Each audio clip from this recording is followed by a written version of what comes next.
Okay, so this is part 4 of reflections on atheism. I don't have too much more to say, but I might end up saying more.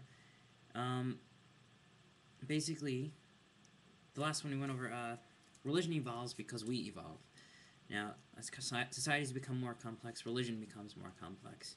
This is not to say that there are higher forms of spirituality at earlier times than later on. So, for instance, Buddhism has had very, very, very high forms of cognitive development, I guess you could say. And very, very forward-thinking aspects to it. But commonly, it wasn't practiced in that way. Even in terms of Tibetan Buddhism, if you look, Dzogchen Buddhism was never used by common folk. It was a secret contemplative tradition which was handed down from teacher to student in a very secretive way, and they have the reasons for it. One was that you couldn't just tell somebody, "I am enlightened. I am an enlightened being. We are all enlightened," because it was very that specific traditional practice was very direct. It tried to help you realize you already being enlightened, already being a Buddha, basically. So that was a little dangerous because if everybody knew that, then everybody would be claiming that. That does not, and that would not necessarily always be true. Not that not that the doctrine was a lie, but that if anybody can claim they're an enlightened being, then you're gonna have people going all around, teaching the wrong sort of stuff. So it was a very careful tradition, but it also had negative aspects to it. In Tibet, only, I guess, the elites could know this sort of path, but it's not that they didn't give something to their people. They sort of told them, good deeds and all that, and they picked the Lama out of the Dalai Lama usually out of poor folk, the working class, I guess you could say, the serfs. The Dalai Lama was often picked out of the serfs, including the current Dalai Lama. So, I don't know. But at any rate, religion evolves because we evolve. There are higher forms and lower forms of spirituality. Religion is sort of the dogma or the structure of some kind of inner knowledge, some kind of, for instance, if let's say we love Shakespeare, right? Shakespeare started this. He has all these awesome meanings in his books, in his stories and plays, and we develop sort of a system to sort of studying it and really getting that meaning down and interpreting it and passing it down to passing it on to the rest of our culture. We don't just do it any way we want. I mean, generally speaking, there are a lot of particular meanings which have caught on more than others. Things that we believe to be more or less true. Certain key points to some of the stories that we wish to impart to our friends and children, and that system itself, that partaking and transmitting and sharing and organizing, that system is sort of the religion around the spiritual experiences happened. Now, you can have a religion which doesn't impart that very well, and you can have different forms of religion that doesn't impart what it's supposed to be imparting very well, or you can have a religion in which is based off of somebody who honestly didn't understand what he was talking about anyway. So, like, you have very different types of religion because we're all different. We all have different ideas and different experiences. So we have many forms of spirituality and many forms of religions based off of them. And then when you release that into culture, which is not linear and not necessarily set in a particular framework, you have so many variations.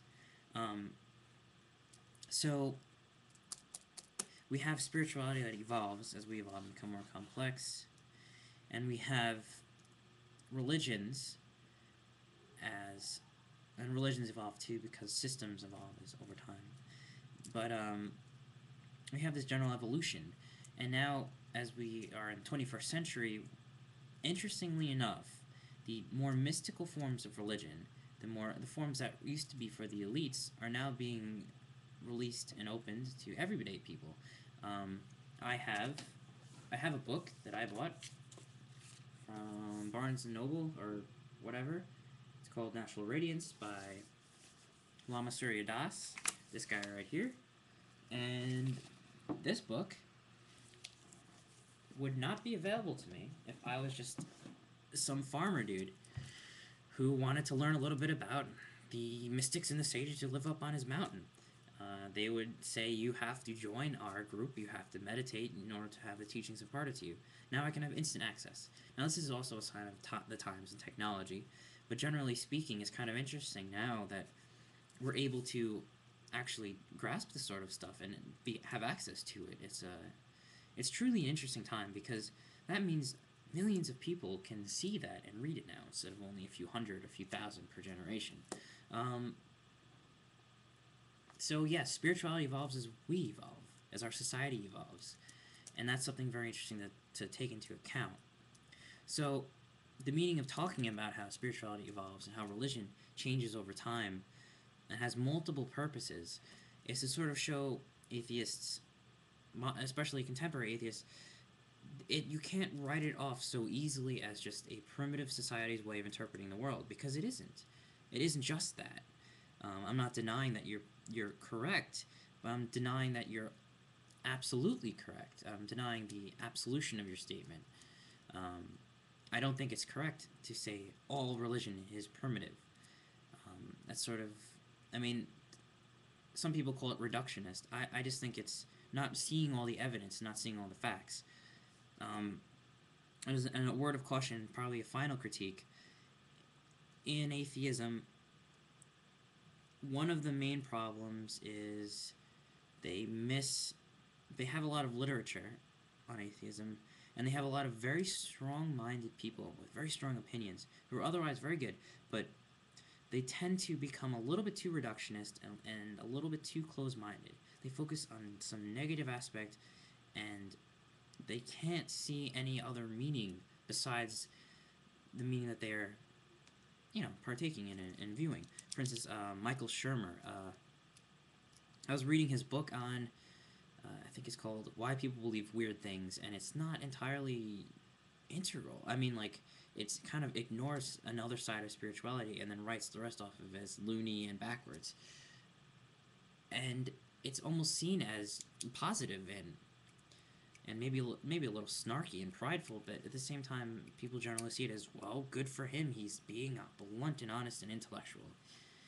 Well, I'm sorry to say that has not always been the way to understand something more conclusively and holistically.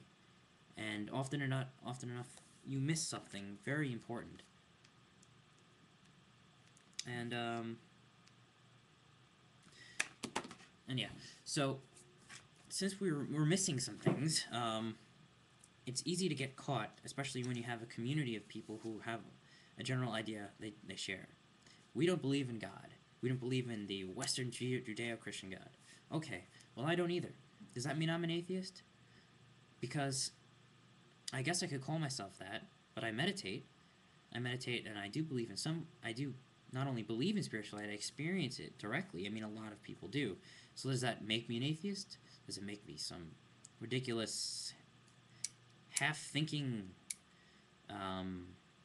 spiritual mumble-jumble metaphysician or something, just because I reject a deity but I embrace some form of spirituality? I mean, they have to make things clear. And the literature that they often have is very one-sided. So I encourage atheists not to go off and read A Case for Intelligent Design. I encourage atheists to go off and read material and sort of expand their viewpoint a little bit to other critiques of organized religion, but also other ways to embrace spirituality. And these don't have to be just Judeo-Christians. We're limiting ourselves to our opponent's viewpoint. For instance, we're making Christians our opponents, and then only seeing the opposing views as their views, which is not the case. It's much more complex and dynamic than that. And I guess I'll end that here. And if I have any other thoughts, I'll post again. But yeah, thanks for watching.